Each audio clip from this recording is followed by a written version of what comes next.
I'm here today with dotdigital CEO Milan Patel and CFO Paraag Amin to discuss the interim results. Milan, how do you feel about the performance in the half, and can you talk us through the highlights? Absolutely. I'm really pleased with our performance in the first half. This has been another period of double-digit organic growth driven primarily by new customer wins and existing customer growth, particularly in the take-up of our SMS channels. Our growth strategy is comprised of three strategic pillars: international diversification, expanded market reach through partnership relationships, and continuous product innovation. Despite the disruption by COVID-19, we've delivered well against these three pillars. We're really focused on ensuring our platform is at the forefront of the market, representing the most compelling offering available for our customers. The benefits of our previous investments into the new product features that we have built have really filtered through, with 20% growth in functionality recurring revenues, representing the value that can be derived through new revenue streams such as enhanced functionality and data. We made various AI and data-focused enhancements to our platform during the period, and have invested a further £3.1 million in R&D during this period to continue our product innovation for a range of data-driven marketing automation and omni-channel enhancements.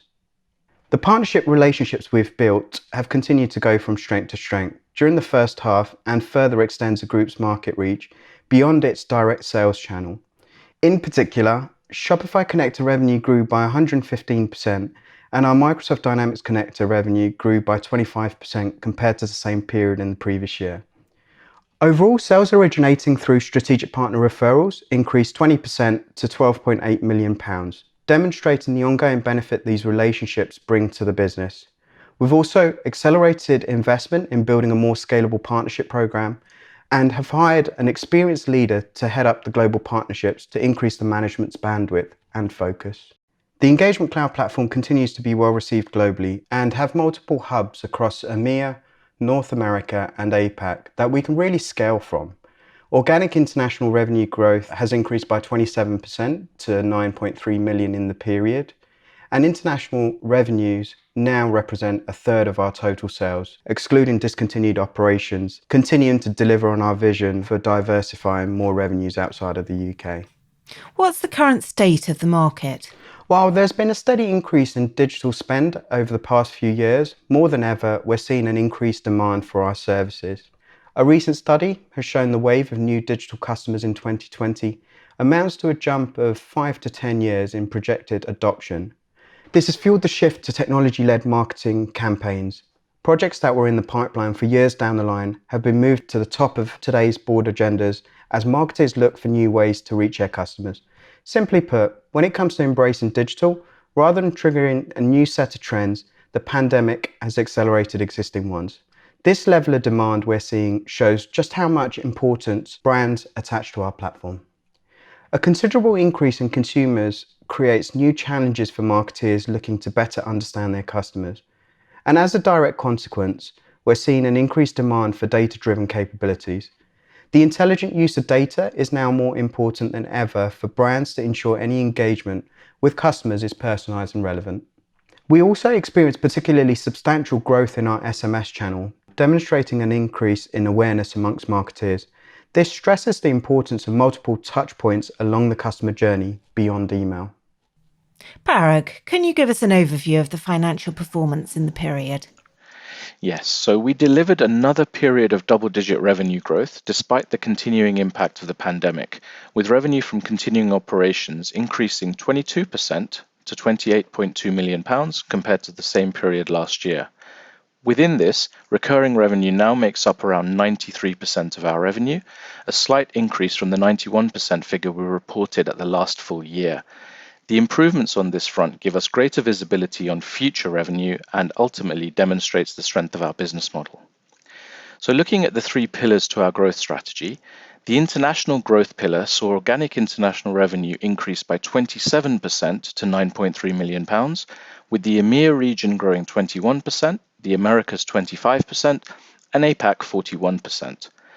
The product pillar is underpinned by R&D investments, and we're pleased to report that functionality revenue grew 20% to 8.9 million compared to the same period last year, And finally, the third pillar, strategic partners, saw revenue through connectors into our strategic partners increase by 20% to £12.8 million compared to the period last year. So in summary, all three pillars showed over 20% organic growth. Further down the P&L, gross profit for the period was £23.2 million, which is up 7% on the same period last year. We achieved an adjusted ebitda margin of 37%, which is up 13% compared to the first half of last year, and that was at £10.5 million. Our adjusted operating profit margin was 27%, with profit up 9% to £7.6 million. Both of these were in line with management expectations. Our financial position remains strong, with no debt, and net cash stands at £27.6 million, which is up from the £25.4 million that we reported at the end of the prior year. And Milan, what's the outlook? The results and strategic progress we've achieved in the first half shows the strength of the business foundations in place, and we're confident these foundations will continue to drive further progress against the three pillars of our organic growth strategy. However, it's clear we're still only scratching the surface in terms of long-term opportunities available to us.